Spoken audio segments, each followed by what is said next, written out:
Fala galera, beleza? Bom? Galera, fazer um vídeo rápido aqui, demonstrativo do escapamento CS Racing. Eu coloquei na Suzuki GSR 750.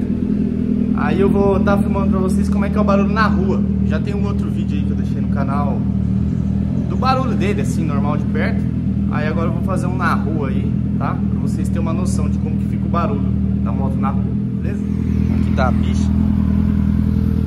Já tá preparada, já deixei ligada, tá? O escapamento, pra quem não viu o outro vídeo, é esse aqui, ó. Esse. Vou tá fazendo agora o barulho na rua aí, pra vocês verem aí como é que fica o barulho. Eu particularmente não acho tão alto, então vou mostrar pra vocês. Lembrando que dá um full, tá galera? Tá com escapamento full. E essa ponteira CS Racing aqui. Vou mostrar pra vocês aí agora, hein?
É isso aí, piazada.